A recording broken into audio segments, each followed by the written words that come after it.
ભરૂચ જિલ્લાના વાગરા તાલુકાના દહેજ વિસ્તારમાં ગેરકાયદેસર શિકારની ચોંકાવનારી ઘટના સામે આવી છે. ભૂંડ પકડવા માટે બિછાવવામાં આવેલી જાળમાં એક નિર્દોષ નીલગાય ફસાઈ જતા તેનું કરુણ મૃત્યુ નીપજ્યું છે. વન વિભાગે તાત્કાલિક કાર્યવાહી કરી 2 શિકારીઓને ઝડપી પાડી 2 લાખનો દંડ ફટકાર્યો છે. દહેજના ભૂતનાથ મહાદેવ મંદિર નજીક શિકારીઓ દ્વારા બિછાવેલી જાળમાં ફસાઈ જવાથી એક નીલગાયનું દુઃખદ મૃત્યુ થયું હોવાની ઘટના સામે આવતા વિસ્તારમાં ચકચાર મચી ગઈ છે. બાતમીને આધારે વન વિભાગની ટીમ તાત્કાલિક સ્થળ પર પહોંચી તપાસ હાથ ધરી હતી.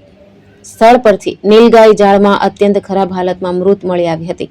પ્રાથમિક તપાસમાં જાણવા મળ્યું કે નીલગાય લાંબા સમય સુધી જાળમાં ફસાયેલી રહી હતી, જેના કારણે ભૂખ અને તરસથી તેનું મોત નીપજ્યું હોવાની સંભાવના વ્યક્ત કરવામાં આવી રહી છે.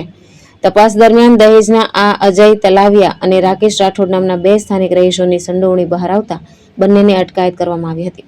આરોપીઓએ કબૂલાત કરી હતી કે તેઓએ ભૂંડ પકડવા માટે જાળ બિછાવી હતી, પરંતુ તેમાં નીલગાય ફસાઈ ગઈ હતી. વન્ય પ્રાણી સંરક્ષણ અધિનિયમ હેઠળ કડક કાર્યવાહી કરતા વન વિભાગે બંને આરોપીઓ પાસેથી કુલ 2 લાખનો દંડ વસૂલ્યો છે. આ કાર્યવાહી બાદ ગેરકાયદેસર શિકાર કરતા તત્વોમાં ફફડાટ વ્યાપી ગયો છે.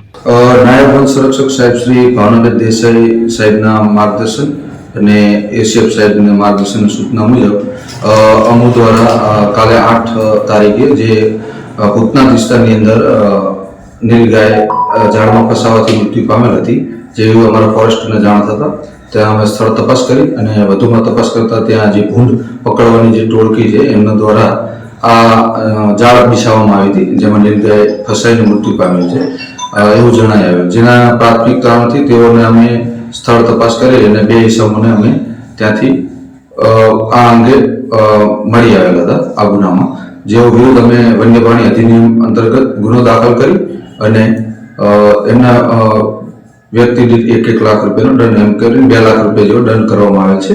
અને વધુમાં નીલગાયનું પીએમ કરી અને એફએસએલની અંદર મૂકી નીલગાયનું હકીકતમાં શું કારણે મૃત્યુ પામેલ છે તેની વધુ તપાસ અર્થે મોકલી આપવાની કાર્યવાહી હાથ ધરી છે.